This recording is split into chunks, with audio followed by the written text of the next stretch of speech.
Should I be concerned? What? Look, I've been playing Ghosts of Tsushima, alright? Howdy folks. Hi. And welcome to another episode of Mingles with Jingles. Yes, I've bought myself a yukata. It's not a kimono, okay? Let me touch that. Ooh, alright. Yeah. Because it's really hot. And usually when I'm bumming around the house I just wear sweatpants. So yeah, no t-shirt of the week this week. For, hopefully obvious reasons. When I'm bumming around the house I just wear sweatpants and a t-shirt. But sweatpants are a bit warm when it's as warm as this. So I started looking for like pyjama sets, and when I say pyjamas I just mean like sweatpants and t-shirts. More on that in a moment. And I saw this and I thought, that looks really cool. And as in, temperature wise. And it really is. It's incredibly thin cotton. And it's so comfortable. The belt's a bit of a pain in the arse, but I'll probably get used to it. But you can breathe downstairs. What? Nothing. No, I asked, but you can breathe downstairs. Oh, breathe down. You said you can put it downstairs. What? No. Me know England. Yeah. So, I suppose you're probably expecting me to get a bottle of sake out. Well, I don't have any. So the next best thing is some Eastern lagers. For the beer of the week we have, I don't have anything Japanese. We have Tsingtao, which is Chinese, I think. I'm pretty sure it is. Tsingtao. Turn it around. Brewed in Dublin, Ireland. Alright. Probably under license. And Cobra, which is Indian. From Cobra. So which one do you want? I want Cobra. You want the Cobra? Okay. Yes. Cheers. Chin chin. It's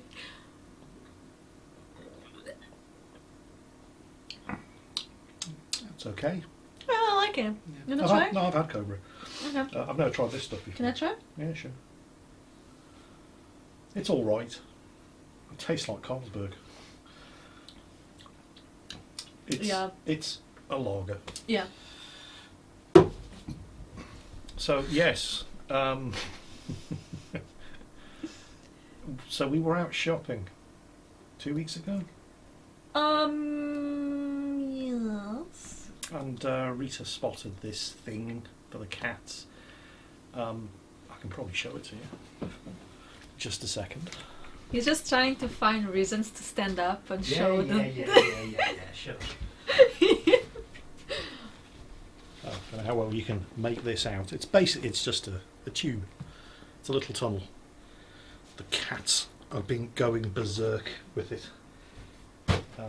They get inside it and then you just tippy with your fingers on the outside, or preferably not your fingers because you'll lose them. She's going again. Zhu's going for it. They absolutely love it. So they're liable to launch themselves into it and go into a killing frenzy with no warning. So if you hear any sort of plastic, papery, rustling, savage sounds in the background, one of the cats is doing a wall of death, and there it goes. Juicy, no. So anyway, yeah, so I've been really kicking the arse out of Ghosts of Tsushima. PlayStation 4 exclusive, I'm afraid. But an amazing game. I think I'm about probably just over a third of the way through. I've completed the first hour. I'm not going to bore you with it. I did a review of it this weekend on Saturday's video. An amazing game. Takes itself a bit seriously though. And apparently everybody's getting offended. Well, not everybody, but people are getting offended by Ghost of Tsushima. Oh dear Lord. Yes. So it's set in feudal Japan in the year 1274, the first Mongol invasion. They successfully invaded and conquered the island of Tsushima, which exists kind of halfway between the main Japanese homeland islands and Korea. And Japan and Korea have been arguing about who owns it for centuries, and Korea only gave up its claim as late as 1950. Based on actual historical events, and the idea is that it's all fairly, historically accurate. 80 samurai tried to stop something like 6,000 Mongols from coming ashore at Komoda Bay in Tsushima, and unsurprisingly they all died. But in the game, you're the one survivor, and it's basically it's.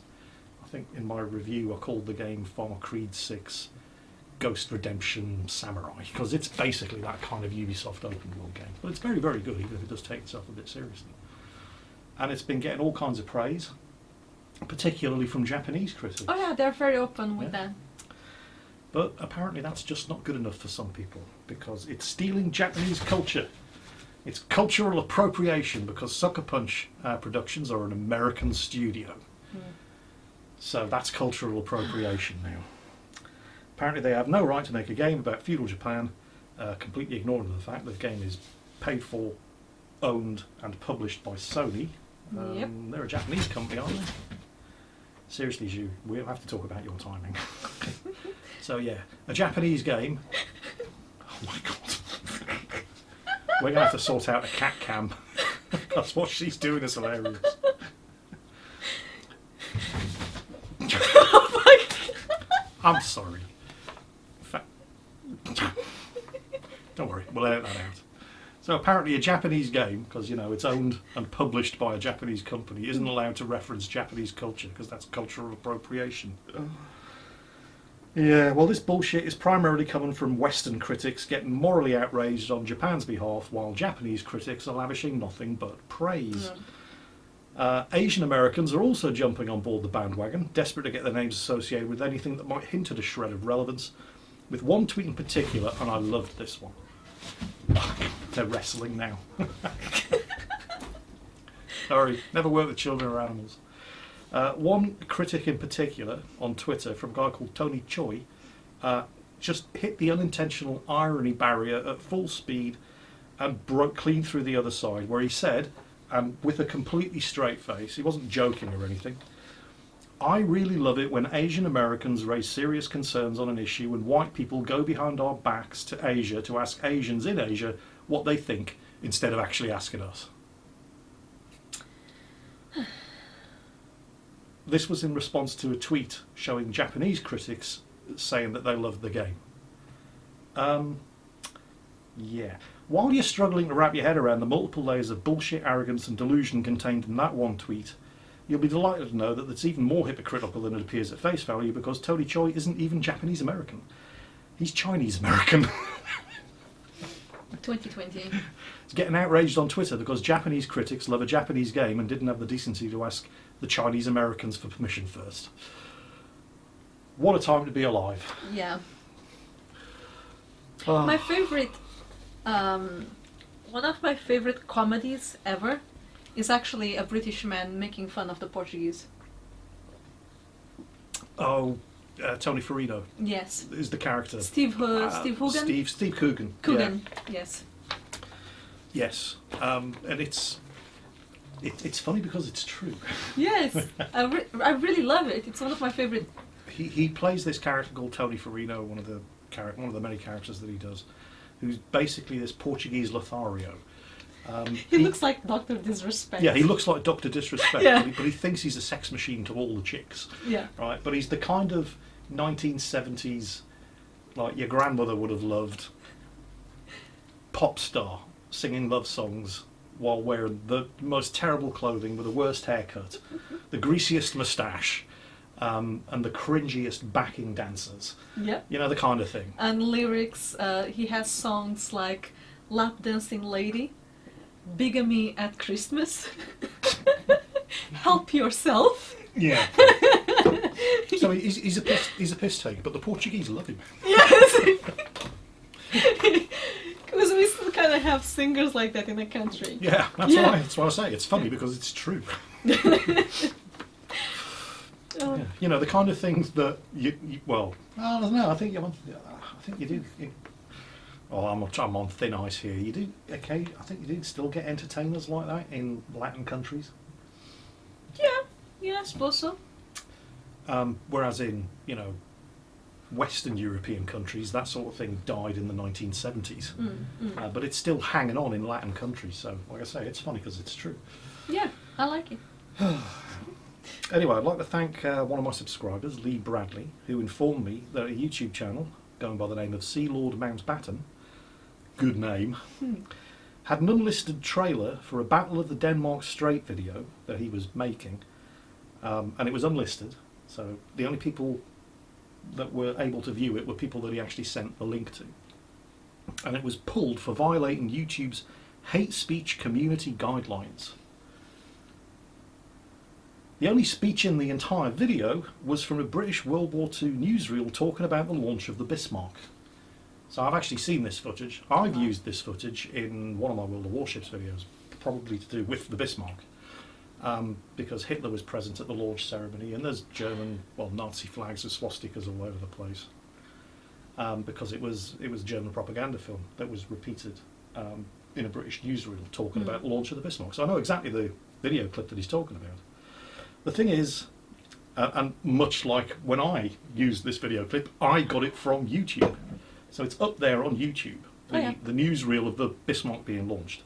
And Mountbatten also got it from YouTube, and it's still on YouTube, and is apparently only hate speech when it's used in his video, because my video was fine, and the actual newsreel that's up on YouTube is fine. But if you put it into a cinematic trailer for a World of Warships video on the Battle of the Denmark Strait, suddenly it becomes hate speech and gets you a strike for violating YouTube's community guidelines. Jesus.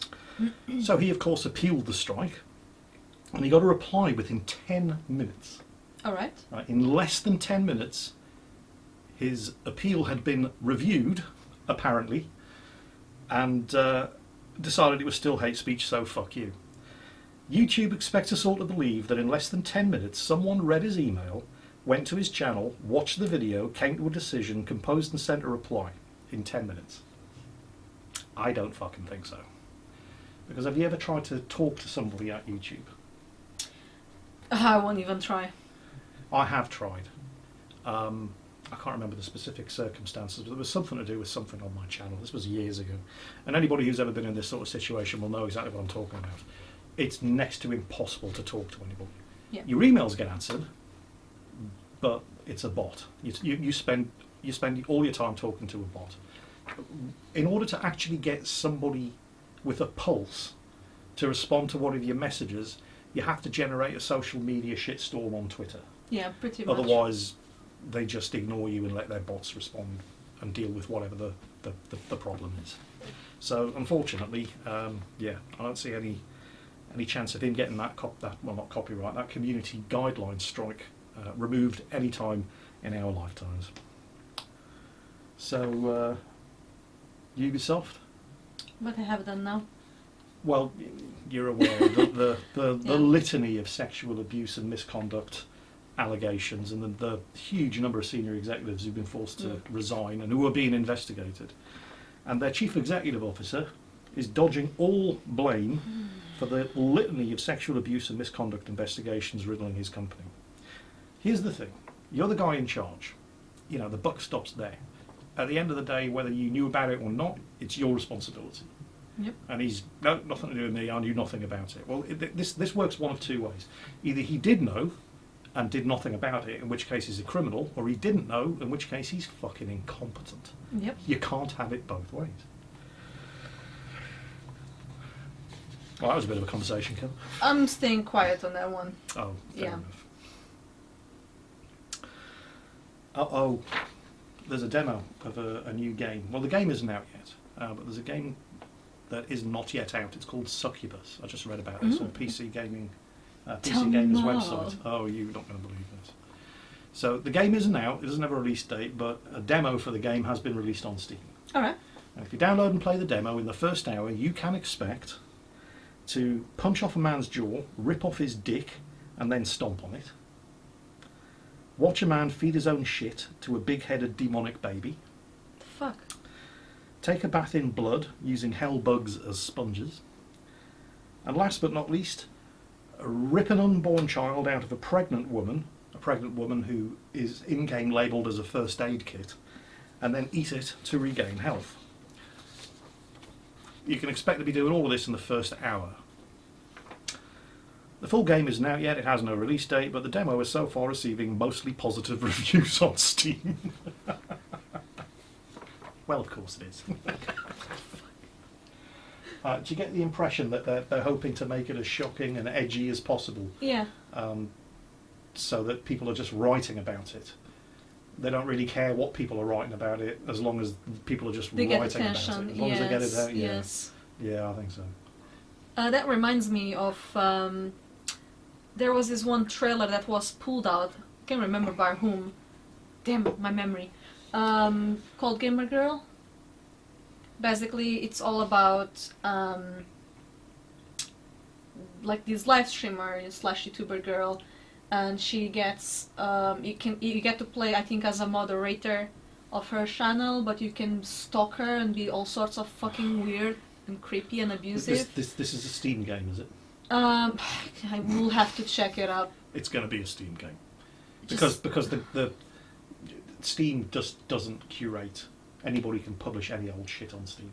As a female who has had to deal with bullshit like this, it's just disgusting that someone is trying to monetize out of that. Yeah. And I'm not the type of person that gets offended, but come on. And by the way, the trailer got pulled out. It even got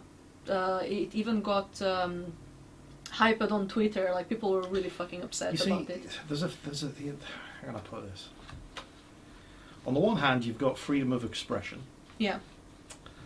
And on the other hand, you've got censorship. Well, freedom of expression and censorship. And on the other hand, you've got deeply distasteful. Yeah, that's stuff exactly. Like that. Yeah. The thing is, Steam isn't a democracy. Mm. I don't think it was on Steam. It was something else. Well, it doesn't matter wherever it's getting published. I mean, if they want to self-publish it, fine. You know, you write whatever game you want to write, and let the market decide whether or not the game succeeds or fails based on the content, the themes, and whether or not it's a good game. But Steam is under no obligation to publish a game for you. Epic Games is under no obligation to publish a game for you, and so on and so on and so on. So write what you want, but be prepared to live with the consequences. Yeah, yeah. Humble bundles, another one. All right. So there've been some pretty solid Humble bundles over the last couple of weeks. We had Telltale Games, we had Games Workshop. But if they don't push your buttons, Humble are now doing a Best of Paradox interactive bundle. There are only 9 games in it, but in terms of gameplay hours, it's probably their biggest one yet. For $1, you get Warlock, Master of the Arcane Complete Edition, Age of Wonders 3, Europa Universalis 4, got there eventually, which Paradox is. It came out in 2013, and Paradox is still releasing expansions for it. If you beat the average purchase price, you'll also get Stellaris, Victoria Collection, Necropolis, Brutal Edition. If you pay $15 or more, you also get the Battletech Digital Deluxe Edition and Tyranny. It's a old school RPG classic type game. And if you pay $20, on top of all of that, you also get Imperator Rome, and that's it. So, you know, not bad. As always, money sunk into this Humble bundle will be divided between Paradox, Humble, and Charity as you see fit. And this bundle is available until the 6th of August. All right. Have you seen the trailer for Warhammer 40,000 Darktide? Nope. You know how you really, really liked Vermintide? Or Vermintide 2? Yes. Yeah. I did up to a point. Well, this is from the developers of Vermintide 2. Yeah, no worries, no worries. And the trailer basically has a squad of Imperial Guards, right? Not stupidly overpowered Space Marines, just grunts. You know, their weapons they don't work properly. They've got terrible gear. They're the Imperial Guard. Right? They're the cannon fodder. Squad of 5 of them wandering through this dark, dingy, sort of cathedral-like hive, whatever. And then, in the flickering illumination of their flashlights, there's just a wall of, I'm not sure what they were, chaos cultists, gene stealers, nasties, whatever. Just hundreds. And then it goes dark. And you're going to be playing as the Guard. Oh dear Lord. I love that. I love that it's the Imperial Guard rather than the Space Marines or Space Marine Terminators. What about Slanesh and Drukari? Another game and no interesting factions. They told you, Dawn of War Soulstorm, I know. you can play as the Drukhari. So if you haven't gotten it, that's nobody's fault but your own. Well, but I mean the stuff coming out. It's like, why you always ignore? I'm sure at some point somebody will come around to designing a skin and all of that. No, they won't. Probably not going to By the way, do you like my necklace? Not really. Go on, bend over in front of the camera and let everybody see it. No.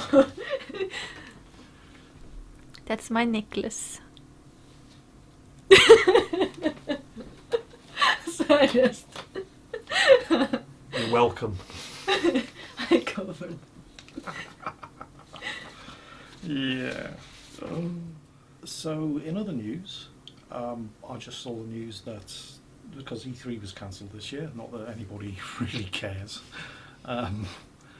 Microsoft did this not E3 stream where they revealed the trailer for Stalker 2. Alright. And I've never played Stalker. Right. What is that? Stalker, Shadow of Chernobyl, I'm sure you're all aware of Stalker. It's set in and around Chernobyl, where you play a stalker, who's somebody who goes into the exclusion zone and hunts for relics and artifacts and valuable stuff and so on. So it's kind of like Borderlands with the Vault Hunters. But Stalker, unless I'm very, very wrong, and I stand by to be corrected in the comments if I am, is where two famous Russian phrases entered the English lexicon English lexicon or vocabulary. Cheeky breaky. And suka blat. Oh my god. Because it's a Russian game, yeah. Which was translated and they had the voice acting done in English for the international release, but a lot of the NPCs still spoke the original Russian lines, like cheeky breaky and suka blat. Which hopefully isn't going to get me into trouble. No, it's alright. I swear all the time in my World of Warships videos. It's fine as long as because that's part of the new self-regulation thing for YouTube. They're allowing content creators to, what's the right word? Classify their own videos. Auto-moderate themselves. Yes, to moderate themselves as to whether or not they're suitable for advertising. So you can get away with swearing as long as it isn't, in the title of the video. What are you looking at? At the background. Wouldn't it be easier to just do that? No, what is capturing today? Because they always move the camera around a little bit. I see. Yeah. Right, okay. So yeah, Stalker 2. I'm sure that's going to be pretty good. I love the original Stalker game. It was. What was it? The style? 2D or was 3D? No, it was the first. It was kind of like the Metro Exodus games. All right. Which probably wouldn't have done as well as they had if it hadn't been for Stalker, setting the groundwork for Russian games.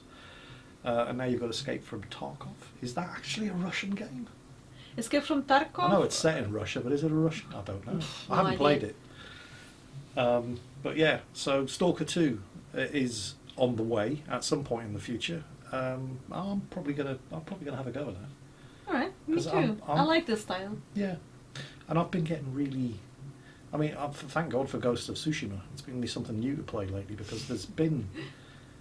Barely nothing. Yeah, I mean, I'm really fussy when it comes to games. It's got to be really good. I can't be bothered with mediocre games, and the number of really good games are few and far between. Ghost of Tsushima is excellent. I think the last new game I played through to completion that I would classify as astonishingly good was. Oh, I can't remember the name. Disco Elysium. Do you remember that one? Say again? Disco Elysium. It's very familiar. It was. I can't remember who published it, but it had rave reviews. Everybody who played it loved it. It was like the old Dungeons and Dragons games that came out in the 90s. Planescape Torment, stuff like that. Heavy on the story, conversation trees. But the character that you played was an alcoholic, usually drunk or high as whatever, detective trying to investigate a murder with your partner. But you would have conversations with your own, what's the right word?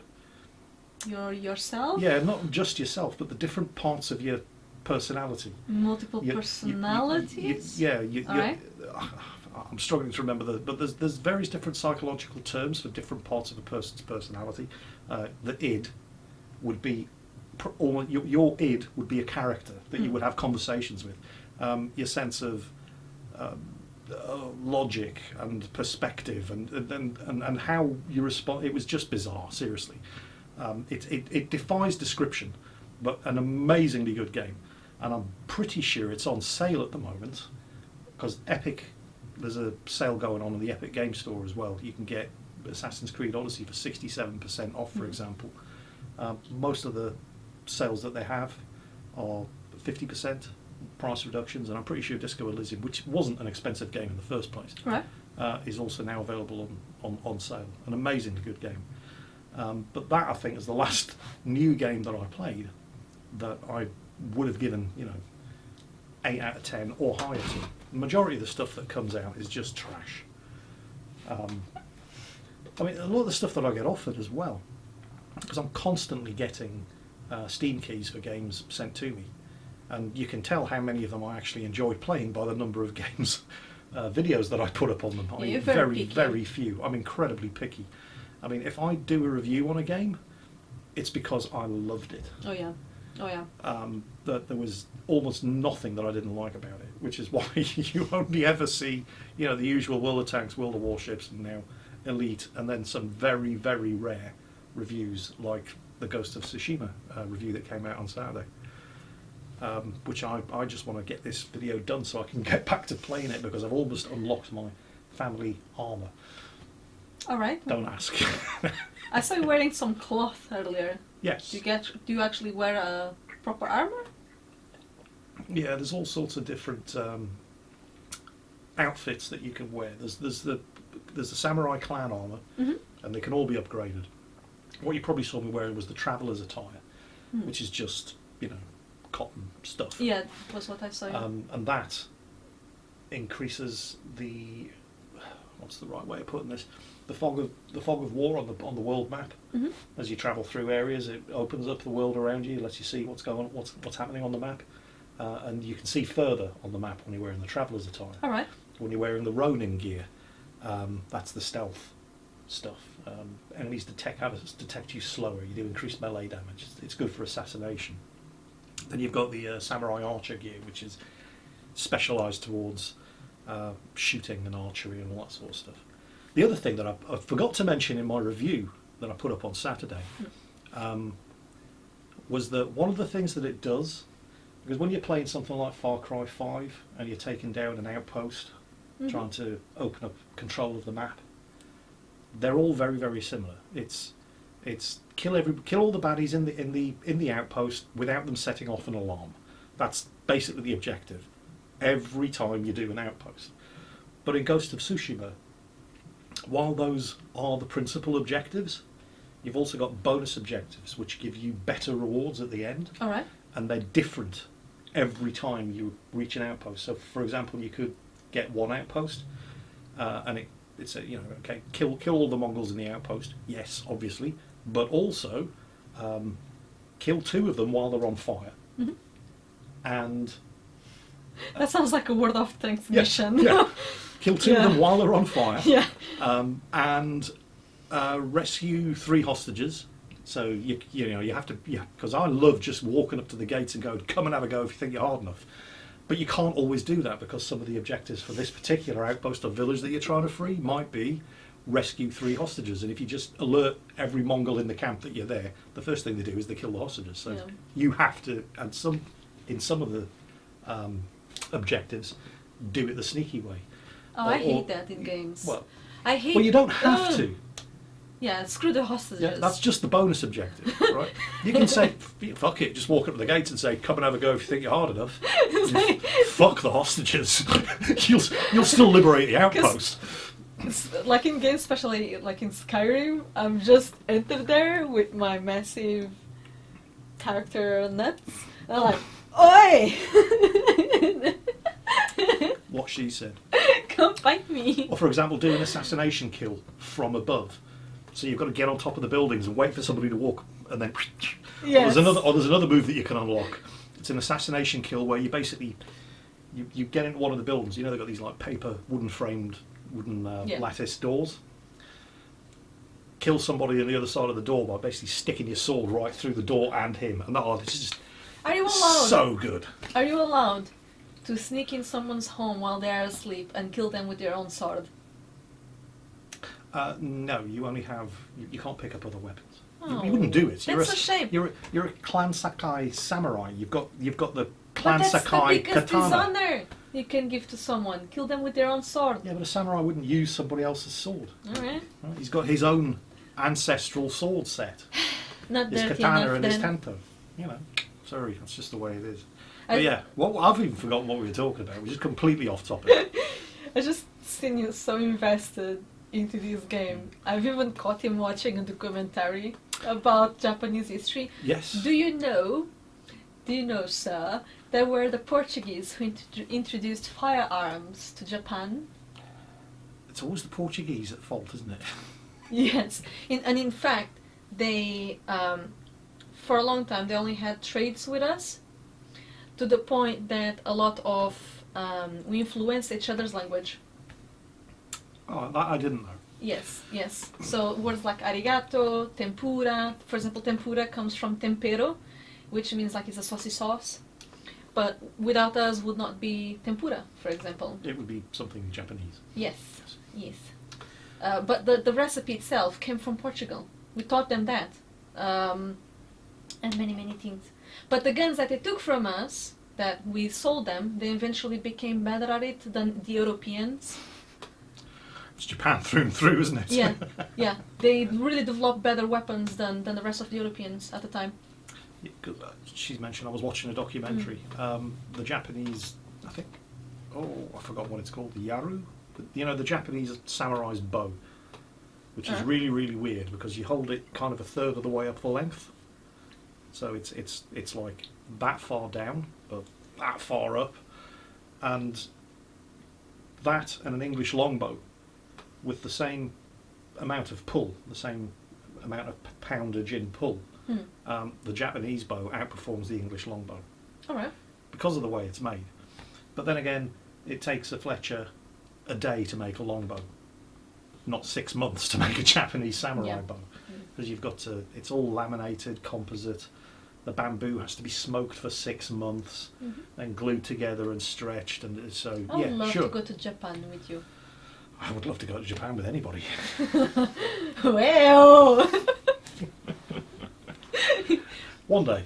you don't want? No, I'm good. All right. That's it. I'm going to be. That's just the comments are just going to be weeb. I'd love, but like those even exist in the UK. I'd love to go to a bonsai class and learn bonsai stuff. And just do it online. No, but it's not the same. I wanna learn directly from a sensei, from a master. Weeb. I am. I don't try to hide it. I do weeb stuff. Like, 1 second. Actually, I was talking to my grandparents and I showed them my. This is completely unrelated. The reasons why it's in my room, but I'm growing a pinus bonsai. I'm showing you my pinus. Is that like a pine in English? You don't get it. I don't know. You might have to explain that one. Because if I don't get it, I'm pretty sure most of them don't. I'm showing you my pinus. Oh. Portuguese sense of humour. Everything's sexual. Everything is sexual in Portuguese sense of humour. Anyways, I had this one for almost 3 years, and I'm gonna turn into a nice pot when the time comes, which is soon. Yes. So are we done? I'm sure there was something else I had to talk about. But I can't remember. How do we get? We went from Stalker 2 to penis trees. Oh yes. I'm blaming you. It's okay. And on that bombshell. This was a weird episode. Yeah. That's pretty much it. So it's good night from me. And good night from him. Good night.